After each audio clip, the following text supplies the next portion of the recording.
It was 11 at night, pouring rain, and a single mother driving a minivan with 230,000 miles on it spotted something that made her pull over: a boy, 9 years old. Standing alone at a bus stop with no umbrella, no phone, no adult in sight. Just a backpack and a pair of sneakers that cost more than her rent. She didn't know his name, didn't know where he came from. She just knew a child shouldn't be standing in the dark alone, so she opened the door. That one decision would put her face on every news channel in America, because the boy she just picked up had a father worth $4.7 billion, and that father believed someone had taken his son. Betty had been awake for 17 hours straight. Her back ached from standing over a prep station at Rosario's, the Italian place on Fulton, where she worked 4 nights a week, chopping onions, peeling garlic, and scrubbing sheet pans that never seemed to come clean. Her fingers still smelled like fryer grease. Her hair pulled back in a tired bun carried the ghost of every dish that had come out of that kitchen tonight. It was 11:13. She knew because the clock on the dashboard was the one thing in her minivan that still worked perfectly. The rain had started around 9 and hadn't let up since. Heavy, angry rain. The kind that turns New York streets into shallow rivers and makes the potholes invisible until you hit one and feel it in your teeth. Betty's windshield wipers were a problem. The left one worked fine. The right one dragged across the glass like a broken arm, leaving a wide smear that turned the world outside into a blur. She'd been meaning to replace it for 3 months. 3 months of meaning to, and never having the $40 to spare. She was driving the route she always drove. Grand to Atlantic to Fulton to home. 14 minutes if the lights cooperated. Jalen would be asleep on the couch by now. Mrs. Thelma from next door would be watching her game shows, with the volume low, waiting for Betty to walk through the door so she could go home to her own apartment. Betty was thinking about sleep, about kicking off her shoes, about the 6 hours between now and when her alarm would drag her back into the world for her morning job at the school. Then she saw him. At first, just a shape. A small, dark outline standing under the bus stop shelter on the corner of Atlantic and Nostrand. Not sitting, standing, arms wrapped around himself, head down. Betty's foot eased off the gas. Her brain said, "Keep driving." Her brain said, "You are tired, and your son is waiting, and this is not your problem, and you do not have time for whatever this is." She passed the bus stop, watched the shape shrink in her rearview mirror, and then her brain stopped talking. Because something else took over. Something deeper than logic, deeper than exhaustion, deeper than the reasonable voice that told her to mind her own business. It was the voice of her mother. The voice that had been gone for 3 years but still lived in Betty's chest like a second heartbeat. You do not walk past a child alone in the dark. Not ever. Not for any reason. Betty hit the brakes, checked her mirror, pulled a U-turn that would have gotten her a ticket if any cop had been watching. She rolled up to the bus stop and lowered her passenger window. The rain blew in sideways, spotting the seat. She didn't care. He was smaller than she'd thought. 9, maybe 10, thin, wearing a jacket that looked expensive, even soaking wet. Dark blue. Some kind of technical fabric, the kind with a brand name stitched small on the chest. His backpack hung heavy on his shoulders. His face was turned away. Hey, sweetheart. You okay? Nothing. No movement. No eye contact. Are you lost? Do you need help? The boy turned his head slightly, just enough for Betty to see his eyes. Big, red-rimmed. The look of someone who had been crying for a long time and had run out of tears, but not out of pain. "I am fine," he said. His voice was small and tight and shaking. Betty had worked with children for 6 years at Jefferson Elementary. She knew what fine looked like, and this was not it. "Baby, it is 11 at night, and you are standing in the rain by yourself. That is not fine. Where are your parents?" Silence. "Is there someone I can call for you?" He shook his head. Quick. Almost panicked. Betty looked at his shoes. Brand new. White. Some kind of limited edition that Jalen had pointed out in a store window once and said, "Mama, those cost $400. Who pays $400 for shoes?" This boy was wearing them, in the rain, with no umbrella, and no adult, and no plan. He was not a street kid. He was not from this neighborhood.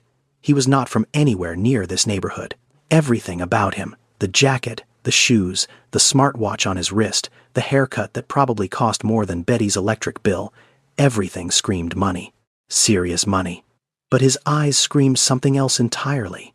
"Listen," Betty said, "I am not going to force you into this car, but I am a mother, and I am not driving away and leaving you out here. So you can stand in the rain or you can get in, and I will take you somewhere warm, and we will figure this out together. Your choice."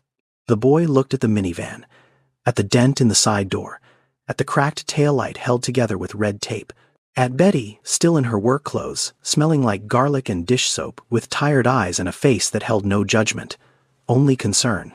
He opened the door and climbed in.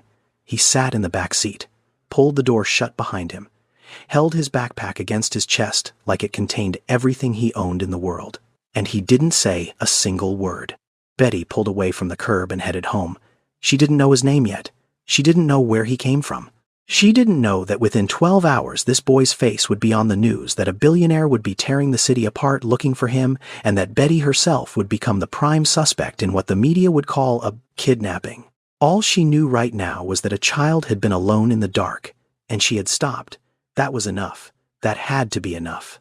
To understand why Betty stopped that night, you need to understand what kind of woman she was. Not the kind the world writes stories about. Not the kind who shows up in headlines or wins awards or gets invited to speak at conferences. The kind who disappears into the background of other people's lives. The kind who holds things together so quietly that nobody notices she is doing it until she stops. Betty Dawson was 34 years old. Single mother to one boy, Jalen, 7 years old, with his father's smile and his mother's stubbornness. She had been raising him alone since he was 2. That was when Terrence left. Not in some dramatic way. No fight, no note, no grand exit. He just stopped coming home. One night turned into 2. 2 turned into a week turned into a month, and then the month turned into 5 years of nothing. No calls, no money, no explanation. Just silence where a father used to be. Betty worked 2 jobs.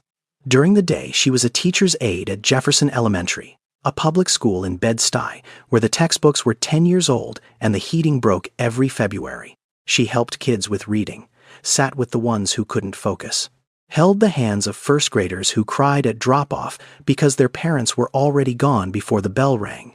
She made $812 every 2 weeks after taxes. At night, 4 days a week, she worked prep in the kitchen at Rosario's, chopping, peeling, cleaning, lifting, scrubbing. Her hands were rough from it. The skin across her knuckles stayed dry no matter how much lotion she used.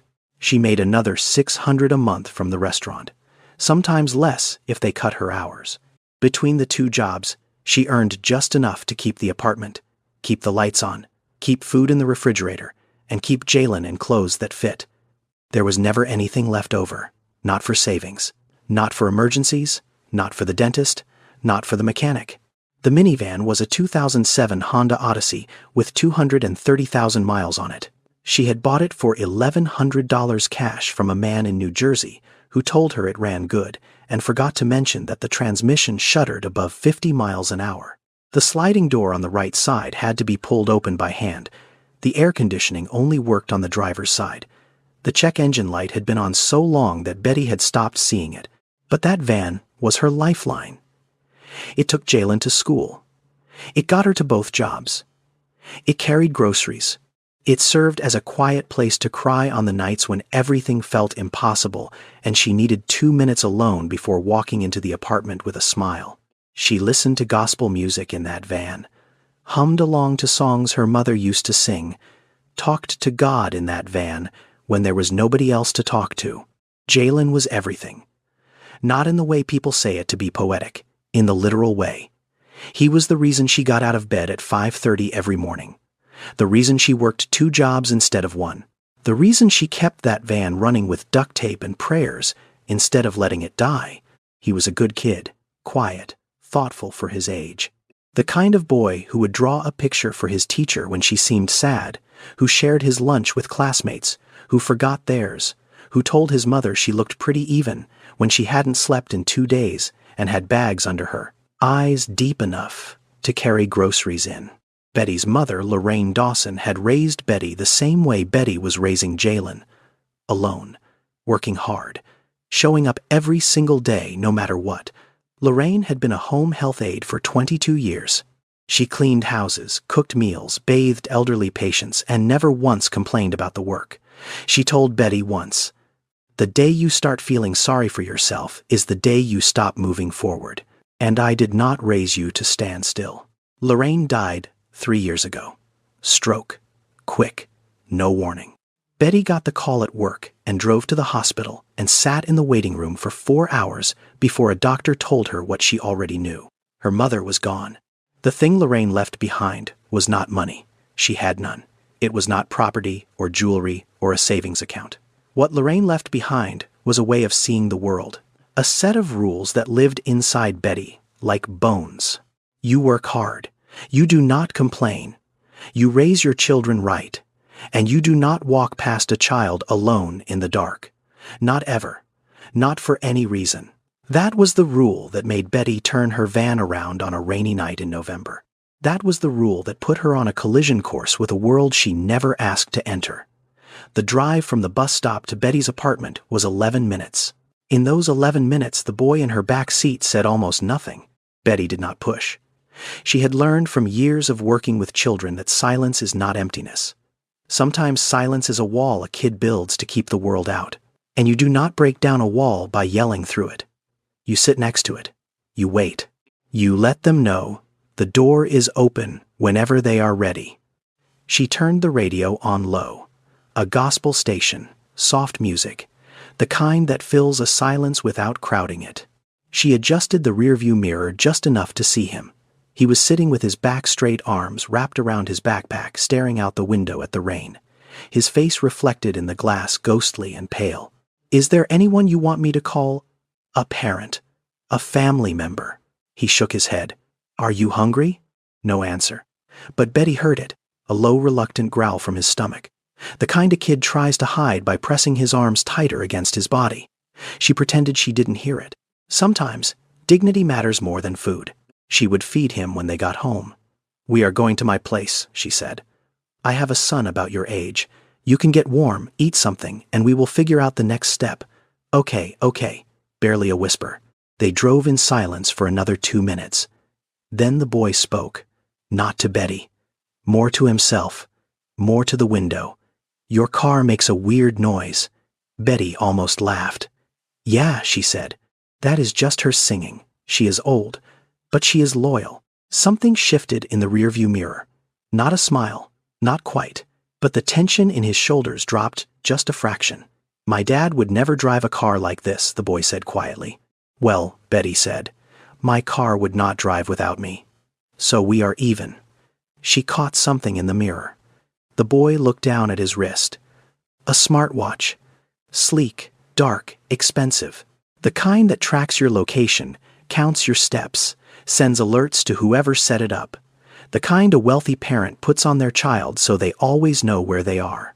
The screen was black. He had turned it off. Not accidentally. Not because the battery died. Betty could see the deliberate way he had pressed the button and held it until the light went out. He had made sure no one could find him through that watch. This child had not wandered away from home. He had not gotten lost. He had not missed his bus. He had run, on purpose, and he had covered his tracks. Betty gripped the steering wheel a little tighter, because she understood something in that moment that changed the weight of everything. Whatever this boy was running from, it was not a stranger. It was not the dark. It was not the rain. It was something inside his own home. Something that hurt enough to make a 9-year-old stand alone at a bus stop at 11 o'clock at night and prefer the storm to going back. Stay with me, because Betty does not know who this boy is yet. She does not know what he is running from. But she is about to find out. And when she does, everything about this night will change. Betty's apartment was on the 3rd floor of a walk-up on Fulton Street. No elevator, no doorman, no lobby. Just a narrow staircase that smelled like pine sol and someone's dinner from 2 floors down. She carried her bag in one hand and kept the other near the boy's shoulder. Not touching him, just close enough so he knew she was there. He climbed the stairs slowly, like someone who had run out of everything. Energy, courage, whatever had been holding him together on that bus stop bench. She unlocked the door and stepped inside. The apartment was small. 2 bedrooms, though. Calling the second one a bedroom was generous. It was more like a closet with a window. The living room and kitchen shared the same space, separated by a counter with 2 stools. The walls were clean. The floor was swept. There were drawings on the refrigerator, held up by magnets shaped like letters of the alphabet. A stack of library books sat on the coffee table next to a bowl of plastic fruit that Jalen had won at a school fair. It was not a rich home, but it was a loved home. You could feel it the moment you walked in. Jalen was asleep on the couch, curled up in his pajamas with a blanket pulled to his chin and 1 sock on and 1 sock off. Mrs. Thelma had left a note on the counter. Fed him dinner. Bath done. He wanted to wait up for you. Made it to 9:30. Good night, dear. Betty smiled. She always smiled when she saw her son sleeping. It was the only time of day when she could look at him without worrying about whether she was doing enough. She turned to the boy. He was standing in the doorway, not moving, just staring at the apartment like he had never seen anything like it before. And maybe he had not because it was beautiful or impressive, but because it was warm in a way that had nothing to do with the thermostat. You can sit down, Betty said. I am going to heat up some food. You like mac and cheese, he nodded, still holding his backpack. Betty moved to the kitchen, pulled a container out of the refrigerator. Homemade mac and cheese from 2 nights ago. Baked, not the box kind. Lorraine's recipe. 3 cheeses, breadcrumb top, a little mustard in the sauce. She scooped a portion onto a plate, added a piece of leftover roasted chicken, and put it in the microwave. The boy sat at the counter. He set his backpack on the floor beside him but kept 1 strap looped around his ankle, like he might need to grab it and run again at any second. The microwave beeped. Betty set the plate in front of him with a fork and a glass of water. He looked at the food. Then he looked at Betty, then back at the food. He picked up the fork and took a small bite. Then another. Then another. Not fast, not like a kid who was starving. Slow, careful, like he was tasting something unfamiliar. This is really good, he said. It is just leftovers, Betty said. The boy was quiet for a moment. Then, at my house, nobody cooks. Everything comes in containers from restaurants. My dad orders from this place that delivers in silver trays, but nobody actually makes anything. Betty did not say anything to that. She just let it sit in the air between them. Some things do not need a response. They just need a witness. A small voice came from the couch. Mama Jalen was sitting up, eyes half open, looking at the boy at the counter with the pure, unfiltered curiosity that only a 7-year-old can produce. Hey, baby, Betty said. Go back to sleep. But Jalen was already off the couch, already walking over, already looking at this stranger in his kitchen with 0 fear and total interest. Who is that? He is a friend, Betty said. He is staying with us tonight. Jalen looked at the boy. The boy looked at Jalen. You want to see my dinosaurs? Jalen asked. And just like that, the wall came down. Not all of it, but enough.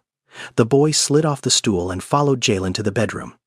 Betty heard them talking in low voices, heard Jalen explaining which dinosaur was which, heard the boy say, I like the T-Rex. Heard Jalen say, yeah, everybody likes the T-Rex, but the Triceratops is actually stronger. 10 minutes. Betty gave them 10 minutes of being kids before she stepped into the doorway and said it was time to sleep. Jalen climbed into the top bunk.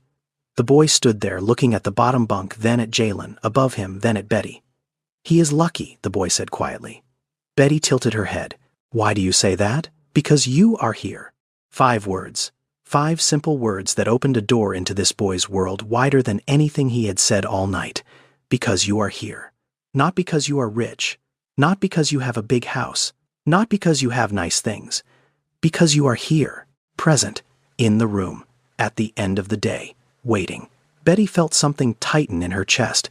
She knelt down and pulled the blanket up to his chin the way she did for Jalen every night. You are safe here, she said. Get some sleep. He closed his eyes. And within minutes, he was out. Deeply, completely asleep. The kind of sleep that comes when your body finally trusts the place it is in. Betty walked back to the kitchen, sat down at the table. pulled out her phone. The screen was cracked. The battery was at 11%. She typed into the search bar, "Missing child report Brooklyn. Missing boy 9 years old." Then she plugged in her charger and waited for results to load on her slow connection. She was not hiding this child. She was not keeping him. She was doing exactly what any responsible person should do. She was making sure he was safe while she figured out where he belonged. But somewhere deep in her gut, in that place where mothers carry their knowing, Betty sensed that where this boy belonged and where this boy had come from were not the same place. Before we continue with Betty's story, there is something important you need to understand about children who run away from home, because what happened to the boy in Betty's apartment that night is not as rare as you might think. Every year in the United States, hundreds of thousands of children leave home without permission. The numbers are staggering. But here is the part most people get wrong. When we picture a runaway child, we picture poverty. We picture abuse. We picture broken homes and broken neighborhoods. And sometimes that is true, but not always. Not even most of the time. Research in child psychology has identified something called emotional neglect. It is different from abuse. There are no bruises, no yelling, no locked doors. Emotional neglect is the absence of something rather than the presence of something harmful. It is a parent who provides everything except attention, a home that has every comfort except connection, a child who is fed, clothed, sheltered, and completely invisible. Children who experience emotional neglect often do not act out. They do the opposite. They go quiet. They stop sharing.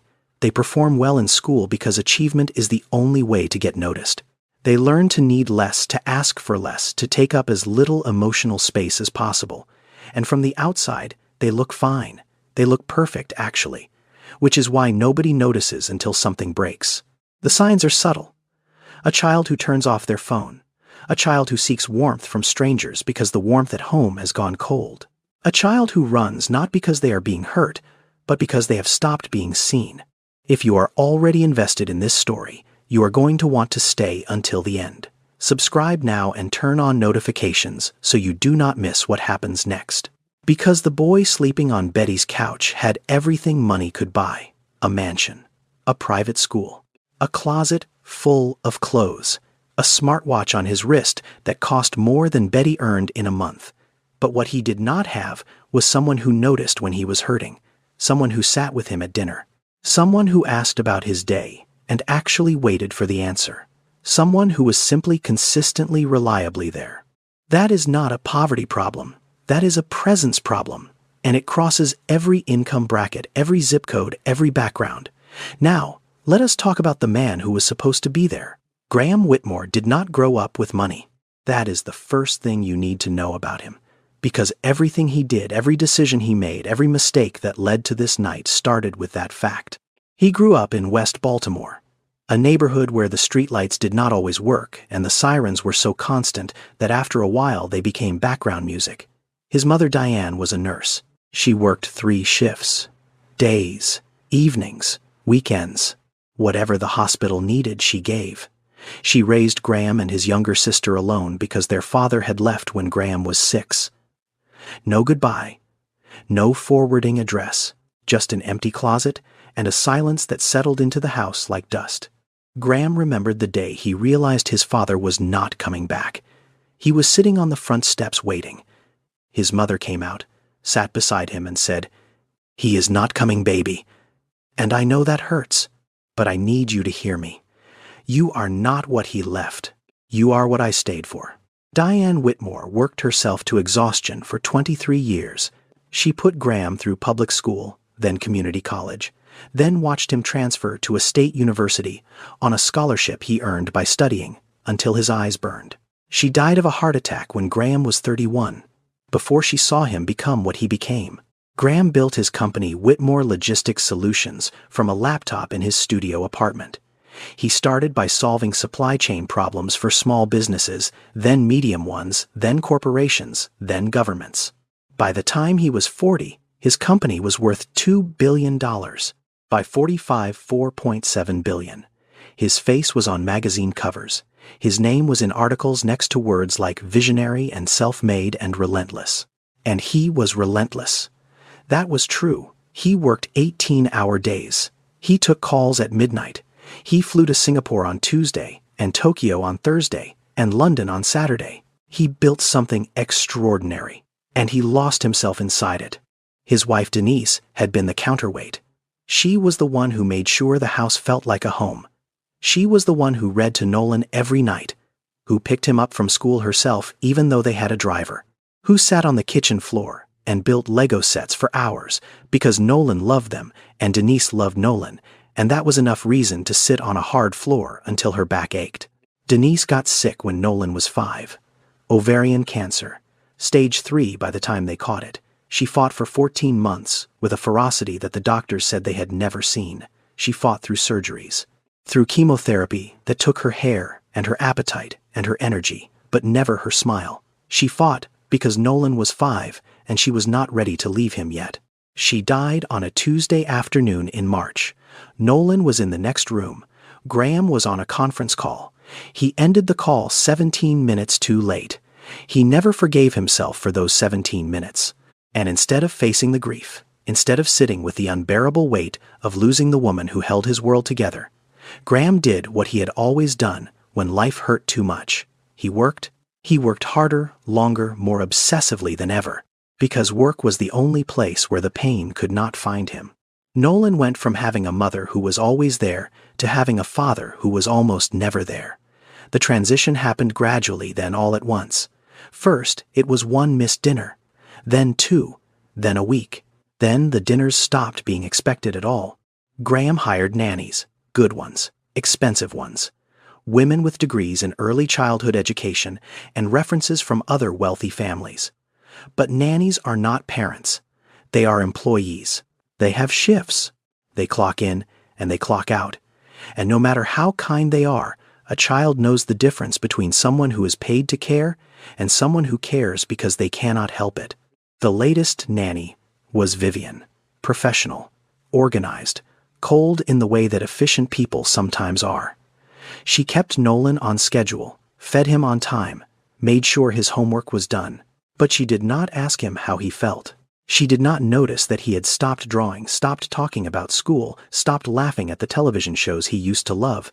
Nolan was disappearing inside his own house, inch by inch, day by day, becoming quieter, smaller, more invisible, and nobody noticed, because the grades were still good, because the behavior was still fine, because the house was still standing and the money was still flowing and everything looked exactly the way it was supposed to look from the outside. Until tonight, until 10:14 in the evening when Graham's phone rang and Vivian's voice came through flat and clinical. Mr. Whitmore Nolan is not in his room. I have checked the house. He is not here. I believe he may have left. Graham was sitting in his office on the 42nd floor of a building in Midtown. He had been reviewing acquisition documents for a company in Singapore, a deal worth $800 million, a deal that would have expanded his empire into Southeast Asia. He dropped the phone, picked it up, dropped it again. His hands were shaking. Graham Whitmore, a man who had negotiated with governments and stared down boardrooms full of hostile investors, could not hold his phone steady. What do you mean he left? Where would he go? I do not know, sir. He did not say anything to me. When was the last time you saw him? Around 7. He was in his room. He said he was not hungry. Graham's mind went to every dark place a parent's mind can go. Kidnapping, trafficking, accident. The city was full of dangers, and his son was 9 years old and out there somewhere in the rain. He called the police, then his head of security, then a private investigator he kept on retainer for corporate matters, then the school, then Nolan's classmates. He called everyone he could think of. He mobilized a search team that most people could not afford in a lifetime. 60 people, security personnel, drivers, investigators, all of them fanning out across Manhattan and Brooklyn within the hour. And as Graham sat in the back of his car being driven through streets he normally never saw at this hour, a question landed in his chest like a stone. The police had asked it first. Has anything happened recently that might have caused your son to leave? Is there anything he was upset about? Graham could not answer. Not because the answer was complicated, but because he did not know. He did not know what his son was upset about. He did not know what his son felt about anything. He knew Nolan's school schedule. He knew his shoe size. He knew his tutor's name and his dentist's number and the password to his tablet, but he did not know his son. He did not know his favorite song. Did not know what he dreamed about. Did not know the name of his best friend.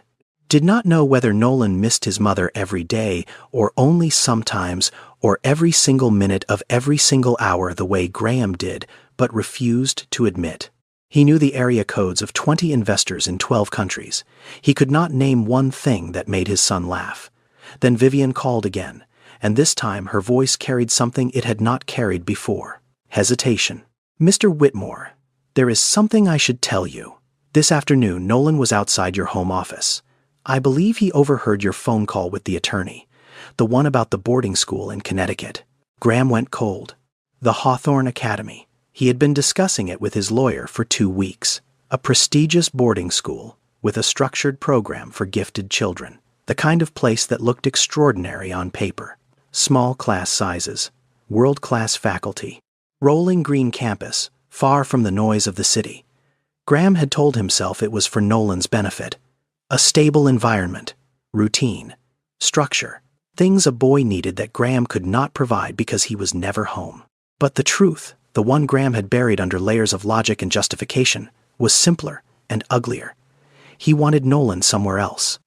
Not because Nolan needed to go, but because every time Graham looked at his son, he saw Denise, and the pain of that was more than he knew how to carry. He was doing exactly what his own father had done, sending his child away, dressed in different clothes, wrapped in different language, but the same act, the same abandonment, the same choice to protect himself from pain at the cost of his son's presence. Nolan had heard the phone call, had heard his father discuss shipping him to Connecticut the way you discuss shipping a package, had heard the words stable environment and focus on the expansion and he will adjust. And Nolan had made his own decision. He was not going to wait to be sent away. He was going to leave first, on his own terms. Graham sat in the back of his car, rain streaking the windows, 60 people searching for his son, and the terrible crushing realization settling into his bones that his boy had not been taken. His boy had run from him. Graham Whitmore had 60 employees searching the city. He had police, he had investigators, he had money and power and resources that most people could not imagine. But it was a single mother with a broken minivan and a plate of leftover mac and cheese who had already found his son. And what happens when those two worlds collide is going to change everything. Now, let me take you back to that afternoon, back to the moment that broke everything open. It was 4:17 in the afternoon. Nolan Whitmore was sitting on the floor in the hallway outside his father's home office. The door was closed. It was always closed. The office was on the second floor of their house in Greenwich Village, a brownstone that had been renovated to look like something out of a design magazine. Clean lines, cold surfaces, beautiful in the way that museums are beautiful, not in the way that homes are. Nolan was holding a piece of paper, a drawing he had made that afternoon.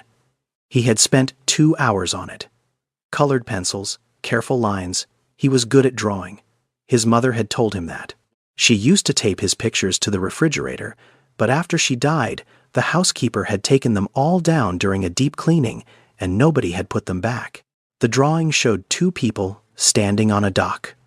One big, one small, each holding a fishing rod. The water was blue.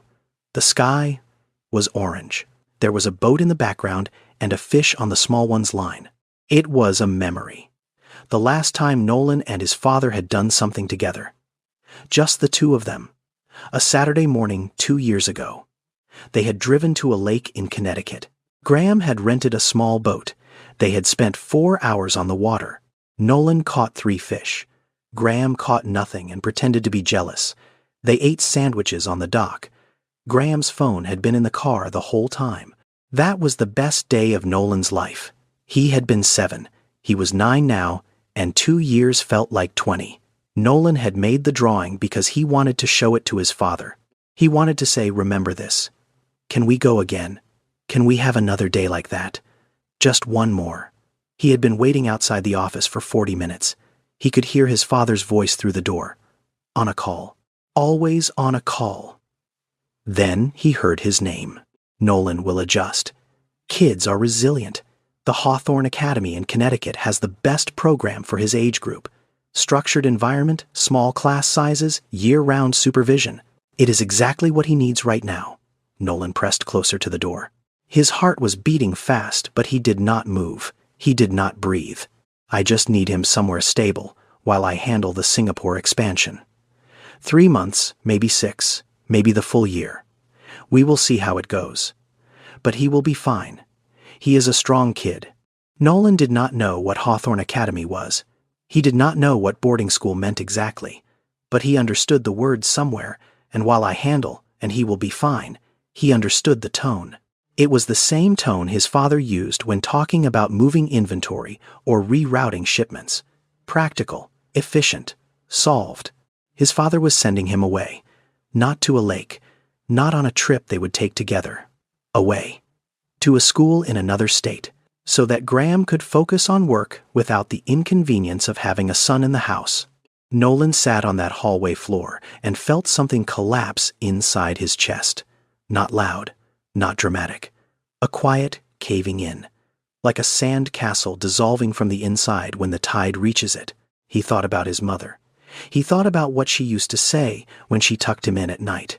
Your dad loves you, Nolan. He just does not always know how to show it. He is trying. Give him time. Nolan had given him time. 4 years of time. 4 years of eating dinner alone. 4 years of birthdays where the presents arrived but the person did not. 4 years of waiting outside office doors and hearing his father talk about everything in the world except him. Maybe Mom was wrong, Nolan thought. Maybe he does not love me at all. Maybe I am just in the way. 7 words. 7 words that no 9-year-old should ever have to think. 7 words that carried the weight of every missed dinner, every empty seat at every school play every night. Nolan fell asleep alone in a house that was worth $12 million and felt like a prison. He looked at the drawing in his hands. The dock, the fishing rods, the orange sky, the 2 figures, one big and one small, standing close enough to touch. He walked to the office door and placed the drawing on the floor, face down, so his father would not see what it was unless he picked it up, unless he cared enough to turn it over. Then Nolan went to his room. He pulled his backpack from the closet, put in a sweatshirt, 2 protein bars from the kitchen, his stuffed bear, the one his mother had given him on his 5th birthday, the last birthday she was alive for. He looked at his smartwatch, the one his father's assistant had set up with GPS tracking, the one that sent his location to an app on his father's phone every 15 minutes. He pressed the side button, held it for 3 seconds. The screen went dark. Nolan did not have a plan. He did not know where he was going. He just knew he was not going to sit in this house and wait to be shipped to Connecticut like a piece of furniture nobody wanted anymore. He climbed out the back door. He walked for 2 hours. Through streets he did not recognize. Past stores that were closing. Past people who did not see him. A 9-year-old boy walking alone through Brooklyn in the dark. Invisible, just like he was at home. He ended up at a bus stop. Not because he planned to take a bus, but because his legs gave out and the bench was there and he had nowhere else to go. He sat down, then stood up, then sat down again. The rain started. He did not move. He did not care. The rain was honest. It did not pretend to be anything other than what it was. It was cold and wet, and it did not lie. He stood there until the headlights appeared, until the strange noise of a struggling engine filled the silence, until a woman's voice came through a rolled-down window, warm and steady and real. And for the first time in hours, Nolan felt something other than empty. After Nolan fell asleep on her couch, Betty sat at the kitchen table and tried to do the right thing. She picked up her phone and called the police non-emergency line. The recording told her the estimated wait time was 45 minutes. She waited. At the 20-minute mark, she was transferred. Then transferred again. Then put on hold again. At 12:47 in the morning, a dispatcher finally answered. Betty explained the situation. She had found a child alone at a bus stop. She had brought him home. He was safe. He was sleeping. She did not know his name or where he lived. She needed someone to come help figure out where he belonged. The dispatcher took her information. Address, phone number, description of the boy. If the child is safe and not in any distress, a patrol unit will be dispatched in the morning, the dispatcher said. We are backed up tonight. Multiple incidents. Is the child in any immediate danger? No, Betty said. He is sleeping. He is safe. Then we will send someone first thing. Please keep him with you until then. Thank you for calling. The line went dead. Betty stared at her phone. She had done what she was supposed to do. She had called. She had reported. She had a case number scrawled on a napkin. Whatever happened next, she had done the right thing. She plugged her phone into the charger and sat in the quiet of her apartment. The boy was asleep on the couch, one arm tucked under the pillow, the other wrapped around his backpack, which had come partially unzipped during the night. Betty could see what was inside. A sweatshirt, 2 protein bars, one partially eaten, and a stuffed bear, brown, worn soft from years of holding. One ear, slightly darker than the other, from being rubbed between small fingers.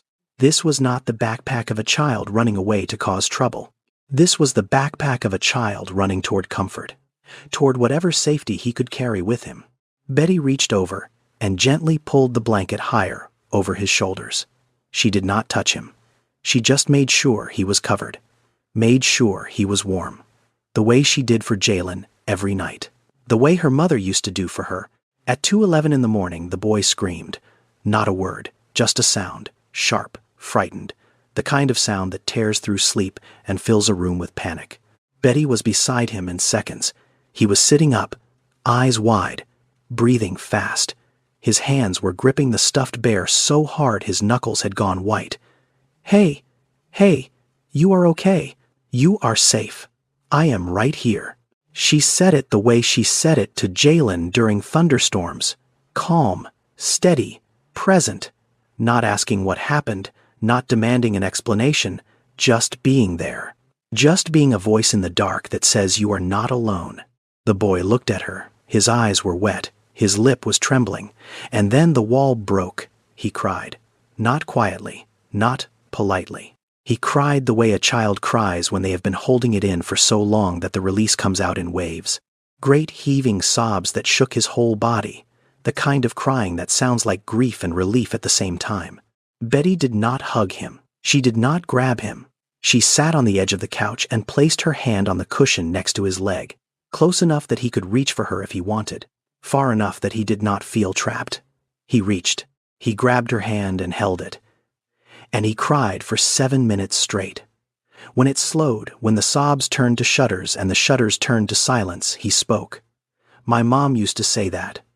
You are safe. She said it every night. Betty felt something crack open behind her ribs.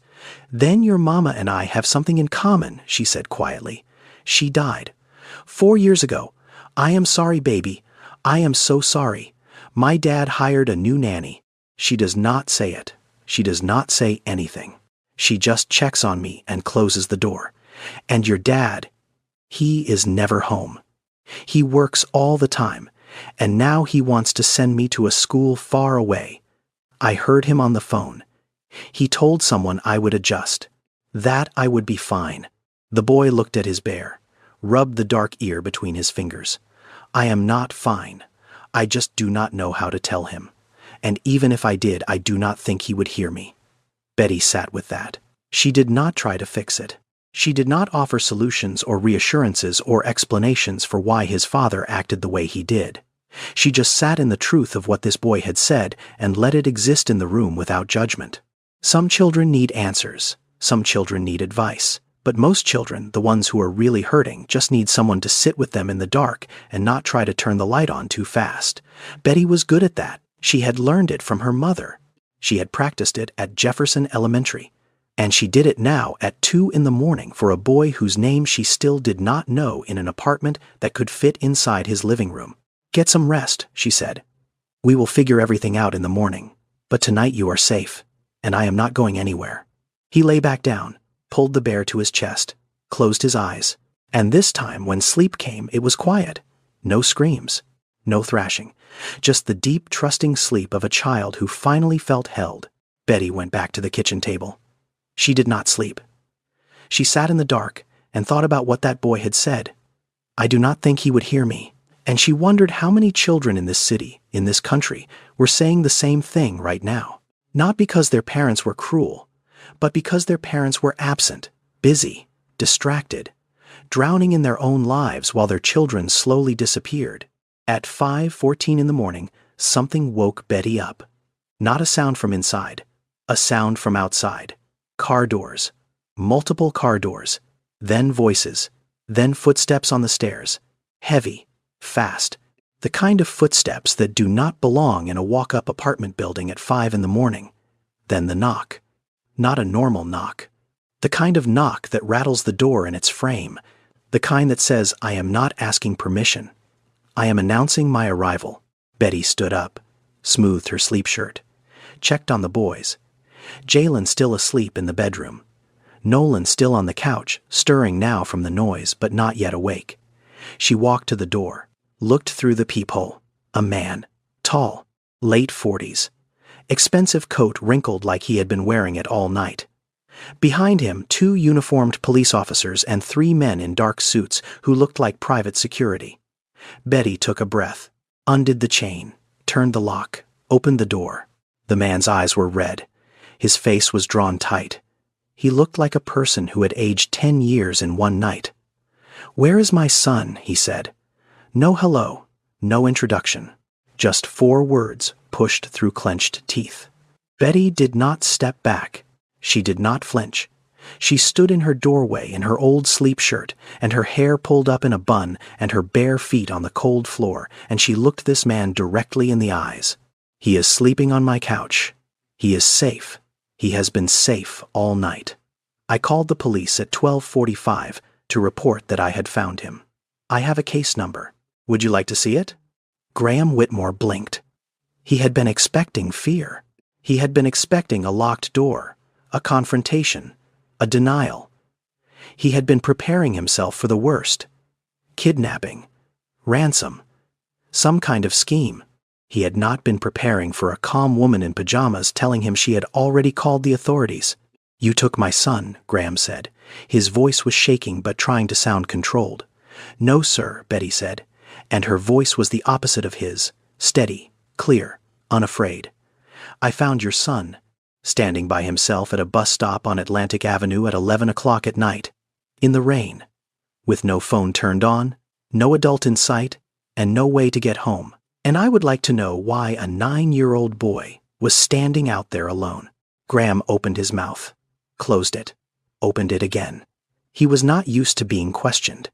He was used to giving orders, used to rooms that went quiet when he spoke, used to people saying, yes, sir, and of course, sir, and right away, sir. But this woman was not his employee. She was not his assistant. She was not someone who needed anything from him. She was a mother who had found a child in the dark and brought him home and fed him and kept him safe. And she was not going to apologize for it. One of the officers stepped forward. Ma'am, we need to verify the child's safety and identity. May we come in? Yes, Betty said. Of course. They entered. The apartment was small. The officer looked around, took notes, checked the couch where Nolan had been sleeping. The blanket was pushed aside. The backpack was on the floor. The stuffed bear was on the pillow. Because Nolan was no longer on the couch, he was standing in the doorway to the bedroom. Small, barefoot, his hair pressed flat on one side from sleep. His eyes were locked on his father. Graham saw him, and something dissolved in his face. The anger, the fear, the control. All of it fell away, and what was left was just a father looking at his son, wanting to run to him, wanting to grab him and hold him and never let go. But Nolan did not move toward him. He did not run. He did not smile. He stood perfectly still and said 6 words that cut through every layer of wealth and power and authority that Graham Whitmore had ever built around himself. I am not going to that school. Graham stopped. The officers stopped. The security team in the hallway stopped. I heard you on the phone, Nolan said. His voice was small, but it did not waver. You want to send me away, like I am something you need to store somewhere while you work," Nolan Graham said. His voice cracked. "I am not going." The room held its breath. What Nolan said next made Graham Whitmore, a man who had negotiated billion-dollar deals without flinching, a man who had stared down boardrooms and governments and hostile investors, sit down on a stranger's kitchen chair and break. "You were not going to send me to school, Dad. You were going to send me away." Nolan's voice was not loud. That was what made it devastating. A child screaming can be dismissed. A child throwing a tantrum can be waited out. But a child speaking calmly with the precision of someone who has rehearsed the words 1,000 times inside their own head that cannot be ignored, that cuts through everything. You send away everything that reminds you of Mom. You sold her car, the blue one, the one she used to pick me up from school in. You told somebody to come take it, and the next day it was gone, and you never even told me. Graham did not move. He stood in the middle of Betty's kitchen, a billionaire in a wrinkled coat, and he did not move. You turned her office into a gym. She had her books in there, her pictures, that lamp she liked, all of it, gone, like she was never there. Nolan's eyes were dry. That was the part that broke something in Betty's chest. The boy was not crying. He had moved past crying. He was in that place beyond tears where children go when they have carried something too heavy for too long, and the weight has flattened the emotion into something harder, something sharper, something that sounds like facts. You told Vivian to put the photos away, the ones on the hallway wall, Mom and me at the beach, Mom and you at that restaurant, the one where she is laughing. You told Vivian they were cluttering the hallway. But they were not clutter, Dad. They were her. They were the only way I could still see her face every day. And you took them down. Graham's jaw was tight. His hands were at his sides. His eyes were filling, but he would not blink. He would not let them fall. Not yet. And now you want to send me to Connecticut, to some school I have never heard of, where I do not know anyone, where nobody knows me. So you do not have to look at me either, because I look like her. Everybody says so. I have her eyes. I have her smile. And every time you look at me, you see her. And it hurts you. I know it does. I am not stupid. I am 9, but I am not stupid. Betty quietly moved toward the bedroom. She took Jalen by the hand. He was awake, watching with wide eyes. She brought him to the bedroom and closed the door gently. This was not her moment. This was theirs. Through the thin wall, she could hear Nolan still talking.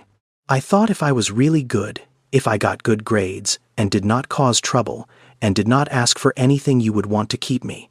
I thought if I was easy enough, you would stay. But you were going to send me away anyway. So maybe it does not matter how good I am. Maybe I am just in the way." The kitchen went silent. Then Betty heard the sound, a chair being pulled across the floor, the creak of old wood under heavy weight, and a sound she had never expected to hear from the man who had pounded on her door like he owned the world. Graham Whitmore was crying, not politely, not quietly. The deep, wrecked sobbing of a man whose son had just held up a mirror and shown him everything he had spent 4 years refusing to see. He was sitting on Betty's kitchen chair, the one with the wobble, the one she kept meaning to fix, and he was falling apart on it. "I am sorry," Graham said. His voice was broken glass. "I am so sorry, Nolan. I did not know. I did not see what I was doing." Nolan stood still for a long moment. Then he walked to his father, not fast, not slow. He stood in front of him and looked at him the way children look at adults when they are deciding whether to believe them. "I do not want sorry," Nolan said. "I want you to be home." 8 words. The simplest sentence a child can say. And the hardest thing Graham Whitmore had ever been asked to do. Not build a company. Not close a deal. Not solve a problem with money or power or strategy. Just be home. Just be there. Just show up. Graham pulled his son into his arms. Nolan let him. And they held each other in a stranger's kitchen on a wobbly chair while the morning light came through a window that needed cleaning and the coffee maker on the counter blinked 12 o'clock because nobody had ever said it. Betty gave them 20 minutes. She sat with Jalen on his bed and read him a book, the same one they had read 3 times already that week. Because 7-year-olds do not get tired of stories they love. When the sounds from the kitchen shifted from crying to quiet talking, she came back out. Graham was sitting at the table. Nolan was beside him. Their chairs were pulled close. Graham's hand was on his son's back. His eyes were swollen and red, and he looked like a man who had been taken apart and was trying to figure out how to put himself back together. He looked up at Betty. "How did you get him to talk?" Graham asked. His voice was raw. "My son has not talked to anyone like that in years. Not his therapist, not his teachers, not me." "How did you do it?" Betty leaned against the counter. She crossed her arms. "Not in defense, in thought. I did not do anything special," she said. "I just did not leave." Graham stared at her. The words landed somewhere deep. She could see it in his face. The recognition. The shame. The understanding that the one thing his son needed was the one thing he had refused to give. Not a program, not a specialist, not a school with rolling green lawns and small class sizes. Just a person who stayed in the room. "How do you do it?" Graham asked. "Raise a boy alone, work the way you work." And still he looked around the small apartment at the drawings on the refrigerator, at the dinosaurs on the shelf, at the library books, and the plastic fruit, and the warmth that lived in every corner. He clearly loves being here. Betty did not sugarcoat it. "I am not a perfect mother," she said. "Some nights Jalen eats cereal for dinner because I am too tired to cook. Some weeks I cannot afford his field trip, and I have to tell him maybe next time and watch his face try not to show me it hurts. Last month his shoes had holes in them, and I put cardboard inside until payday because that was all I had." She paused. "But I show up. Every night I am in this apartment. Every morning I walk him to school. He knows that no matter how tired I am, no matter how broke I am, no matter how hard the day was, I am not going anywhere. He knows that when he falls asleep, I will be here, and when he wakes up, I will still be here. That is not money. That is not a program. That is just being there." Graham said nothing. He was listening the way people listen when they know they are hearing something that will change them. "I work with kids," Betty continued. "At a school. I am a teacher's aide. I see a lot of children every day, all kinds, rich ones, poor ones, in between. And I will tell you something I have learned in 6 years of watching kids. The ones who act out, the ones who get angry, the ones who go quiet and disappear inside themselves, they are not the ones from the poorest homes. They are the ones nobody picks up on time. Nobody asks how their day was. Nobody sits with them at dinner. Your son did not run away from poverty, Mr. Whitmore. He ran away from silence." She looked at him steadily. "My mama used to say you do not walk past a child alone in the dark.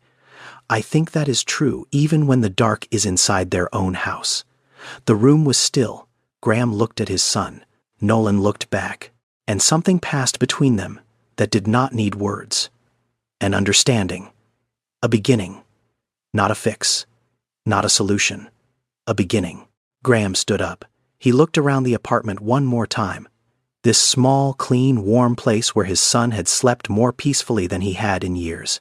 Where a woman who made less in a month than Graham spent on a single dinner had done for Nolan what all his money could not. He reached into his coat, pulled out his wallet, opened it. Betty saw what he was doing and shook her head. "I did not help your son for money," she said. "I helped him because he was alone, and I am a mother. You do not owe me anything."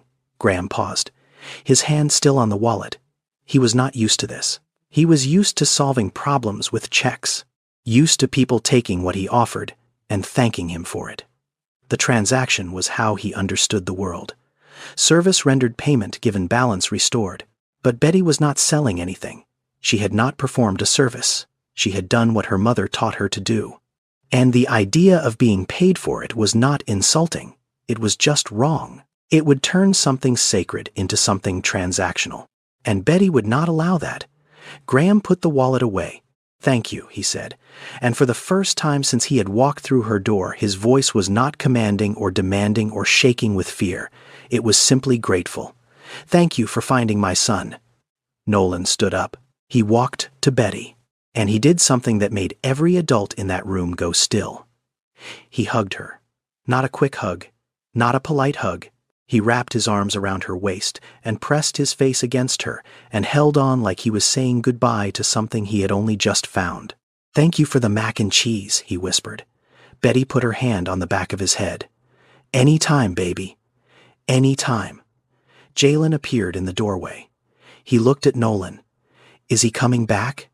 Betty smiled. "Maybe someday." They left. Graham and Nolan walked down the stairs and out onto the street where a black SUV was waiting with the security team. Nolan climbed into the back seat. Graham got in beside him. The door closed. As the car pulled away, Graham looked in the rearview mirror. Nolan was staring out the window. In his lap he held the drawing. The one he had made the day before. The dock, the fishing rods, the orange sky. He had taken it from the floor outside Graham's office before he ran. He had carried it in his backpack all night, through the rain, to the bus stop, into a stranger's minivan, into a stranger's home. He had carried it because it was the last piece of evidence that his father had once been there. Graham looked at that drawing and felt the full weight of what he had almost lost. That evening, Graham Whitmore did something he had not done in 3 years. He came home at 6 o'clock. He walked into the kitchen. He opened the refrigerator. He stared at the contents the way a man stares at a foreign language. He pulled out a box of pasta. Boiled water. Forgot the salt. Overcooked the noodles. Burned the sauce. Set off the smoke detector. Nolan stood in the kitchen doorway and watched his father wave a towel at the ceiling to stop the beeping. And for the first time in months, the boy laughed. Not a big laugh. Not a performance, a real laugh, small and surprised and honest. They ate the burned pasta at the kitchen table. It was terrible. Neither of them cared. After dinner, Graham picked up the drawing. He looked at it for a long time. Then he walked to the refrigerator, the massive stainless steel thing that had never had anything taped to it in its life, and he stuck the drawing on the door with a magnet he found in a junk drawer. Right next to the report card that his assistant had printed out and left on the counter weeks ago. The one Graham had never looked at. He looked at it now. Before he went to bed, Graham made one phone call. To the attorney handling the Hawthorne enrollment. 4 words. Cancel the application. It was not a transformation. It was not a miracle. It was one evening. One burned dinner. One drawing on a refrigerator. One phone call. But it was a start. And starts are all that matter when you have been standing still for 4 years. 6 months later, the drawing was still on the refrigerator. It had been joined by others. A drawing of a boat. A drawing of 2 people on a dock with a sunset that Nolan had painted in watercolor. A photograph of Nolan holding a fish grinning with Graham beside him looking sunburned and proud. The fishing trips happened every Saturday now. Not because Graham had suddenly become an outdoorsman. He still could not tie a proper knot. Still jumped when a fish flopped too close to his shoes. But he showed up, every Saturday, rain or shine. Phone left in the car. He had hired a chief operating officer, a woman named Patricia, who had been his VP for 6 years and was more than capable of running the day-to-day. Graham cut his meeting schedule by 30%. He stopped taking calls after 7 in the evening. He told his board that his son was his priority and that anyone who had a problem with that could find another CEO. They did not. Because the company was worth $4.7 billion and Graham Whitmore was still the best person to run it. He just did it differently now. Nolan started seeing a therapist, a child psychologist named Dr.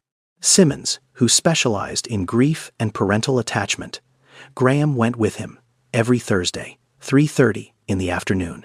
He sat in the waiting room for the first few sessions. Then Dr. Simmons invited him in. "Your son does not need a perfect father," Dr. Simmons told him during one session. "He needs a present one. Perfection is a standard. Presence is a practice. You do not get it right every time. You just keep showing up." Graham did not get it right every time. There were nights he came home late, nights when the old habits pulled at him like gravity. A deal in Singapore that required 3 months on the ground. He almost said yes. He was halfway through drafting the travel schedule when he walked past the refrigerator and saw the drawing, the dock, the fishing rods, the orange sky. He called his COO and told her to handle Singapore. But this story is not just about Graham. Because on the other side of the city in a walk-up apartment in Bed-Stuy, Betty Dawson's life had not changed at all. And it had changed completely. The minivan still shuddered above 50. The sliding door still stuck. She still worked 2 jobs. The check engine light still glowed like a small orange sun on her dashboard. But there was one thing different. Graham had pulled Nolan out of his private school and enrolled him in the public school district where Betty worked. Not the fancy one in Manhattan, the one in Brooklyn, Jefferson Elementary, where the textbooks were old and the heating broke in February, and a teacher's aide named Betty Dawson spent her days helping children learn to read. Graham had not asked Betty's permission. He had not told her in advance. He had simply done it, because his son had slept better on her couch than he had in his own bed in years. Because something about that apartment, that school, that neighborhood, felt more real than anything in Nolan's life. And Graham wanted his son to know what real felt like. Nolan and Jalen became friends. Not the kind of friends who are polite at birthday parties. The kind who build forts out of couch cushions and argue about which dinosaur would win in a fight and share snacks without asking. Nolan taught Jalen chess. Jalen taught Nolan how to shoot a basketball on the cracked court behind the apartment building. Jalen was better. Nolan did not mind. Every Wednesday after school, Nolan came to Betty's apartment.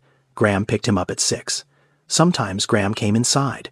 Sometimes he sat at Betty's kitchen table and drank coffee from a mug with a chip in the rim and talked to Betty about things he could not talk about with anyone else.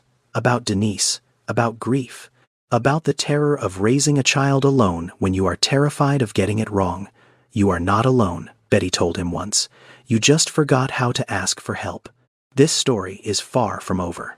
What happens in the next 2 years will change both families in ways neither of them expected. Stay subscribed.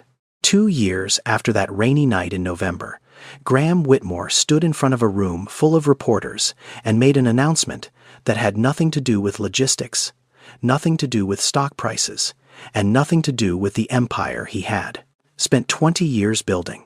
He was launching a foundation, the Denise Whitmore Foundation, named after his late wife, the woman whose car he had sold, whose office he had gutted, whose photographs he had hidden in a closet because looking at them felt like swallowing glass. He was done hiding from her memory. He was done erasing her. The foundation would honor her by doing what Denise had always believed in, showing up for children who needed someone to show up. The mission was specific. Support for children experiencing grief loss and emotional neglect. After-school programs in 15 school districts across New York, New Jersey, and Connecticut. Free counseling. Mentorship. Community spaces where kids could be kids and where adults were trained to actually see them. Not manage them. Not schedule them. See them. Graham funded it with $40 million of his own money. But the money was not the important part. The important part was who he hired to run the community outreach. Betty Dawson. Not because she had a degree in nonprofit management. She did not. Not because she had experience running large programs. She had never done that either. He hired her because she had something no degree could teach. She understood what it meant to be unseen. She understood what children needed. And she understood that the gap between a struggling family and a stable one was not always money. Sometimes it was just one person who paid attention. Betty's official title was Community Outreach Coordinator. Her job was to connect the foundation's programs with the neighborhoods that needed them most. To walk into schools and community centers and churches and sit with parents and teachers and say, "Tell me what your kids need," and then actually listen. She was good at it. She was extraordinary at it. Because Betty had spent her entire adult life doing exactly that. Listening. Noticing. Showing up. For the first time in her life, Betty had one job. One, not two. Not a day shift and a night shift, and a 6-hour gap of exhaustion in between. One job that paid her enough to live. One job that used everything she knew. One job that made her feel like the years she had spent scrubbing pans and wiping tables and mopping floors had not been wasted, but had been training. She got the minivan fixed. New transmission, new wipers, both sides working now. The mechanic told her she should trade it in, get something newer, more reliable. Betty looked at the van at the dent in the side door. at the cracked taillight she had patched with red tape, and she shook her head. "I am not getting rid of this car," she said. "This car brought me to where I am. I do not throw away what got me here." She moved to a bigger apartment. Same neighborhood. Same building, actually. Just 2 floors up. A 2-bedroom with a window in the kitchen and enough space for Jalen to have his own room. He taped his drawings on the wall above his bed. Dinosaurs, mostly. But also one of his mom. Standing in front of a car. Smiling. Mrs. Thelma still lived next door. She still watched Jalen sometimes when Betty had evening events for the foundation. She still left notes on the counter. Still watched her game shows with the volume low. Some things do not need to change. Graham did not give Betty money. That is an important distinction. He did not write her a check. He did not hand her an envelope. He created a system. A foundation with a budget and a staff and a mission that would outlast any single donation. And within that system, he created a role that fit Betty like it had been built around her. Because it had. That is the difference between charity and opportunity. Charity ends when the giver stops giving. Opportunity grows when the receiver starts building. Betty was building every day. In 15 school districts, in dozens of after-school programs, in the faces of children who looked at her and saw someone who understood what it felt like to be small in a world that did not slow down for small people. But the most important thing that happened in those 2 years was not the foundation. It was not the new apartment. It was not the job. It was a conversation Betty had with Nolan on a park bench one Tuesday afternoon. Nolan was 11 now. Taller. His voice had started to change, cracking at odd moments in a way that embarrassed him. He wore a hoodie with the sleeves pulled over his hands. His hair was longer. He looked more like Denise every year. And Graham had stopped flinching when he noticed. He had started smiling instead. Nolan was sitting next to Betty on a bench at the park near Jefferson Elementary. Jalen was on the basketball court with 3 other kids from the after-school program. The sound of the ball bouncing on cracked asphalt filled the afternoon air like a heartbeat. "Can I ask you something?" Nolan said. "You can ask me anything." That night, at the bus stop, "Why did you stop?" "Everybody else just drove past." I counted. 7 cars went by before yours. Some of them slowed down, but they kept going. "Why did you stop?" Betty was quiet for a moment. She watched Jalen steal the ball from a kid twice his size and make a layup that was more luck than skill. She smiled. "Because my mama told me something when I was little," she said. "She told me, you do not walk past a child alone in the dark. Not ever. Not for any reason." She turned to look at Nolan. "And because if my son was standing at a bus stop at 11 o'clock at night in the rain, I would want somebody to stop for him. I would want somebody to bring him inside and feed him and keep him warm and not ask for anything in return. I would want somebody to be the kind of person my mama raised me to be." Nolan nodded slowly. He was quiet for a while.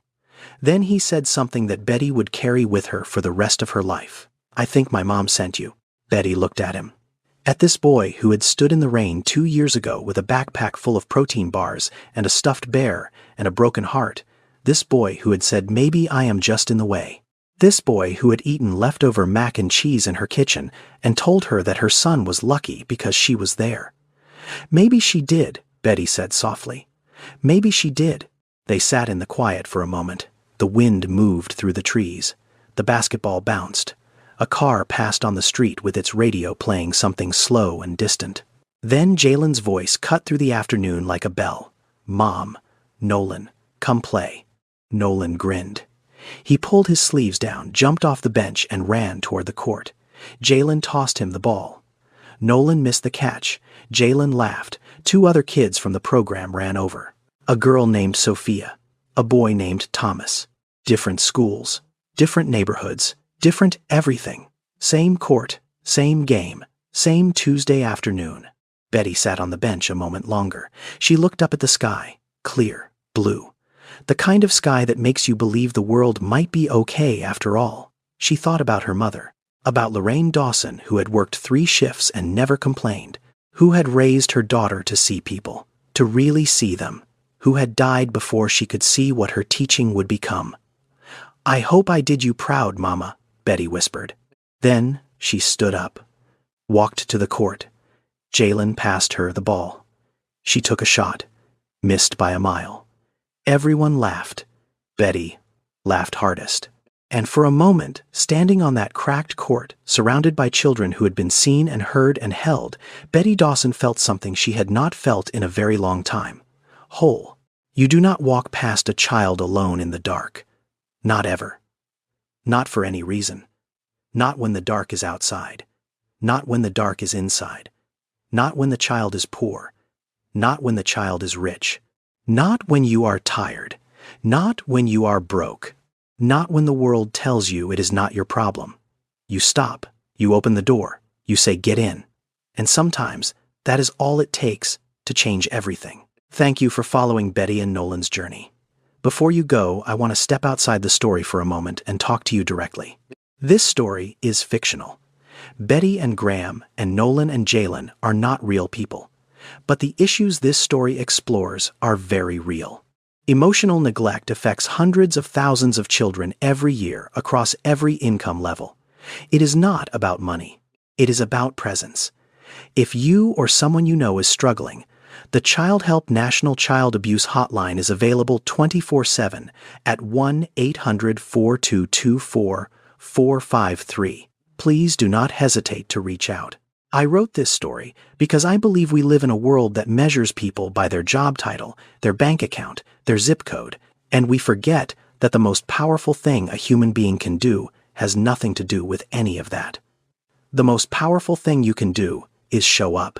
Betty did not have money. She did not have connections. She did not have a plan. She had a broken minivan and a mother's instinct and a lesson her mama taught her a long time ago, and that was enough.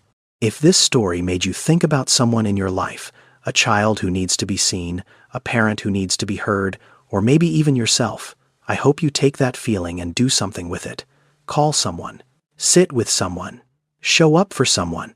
You do not need to be rich to change a life. You just need to be there. Subscribe if you want more stories that remind you of the good in people. Share this with someone who needs to hear it today.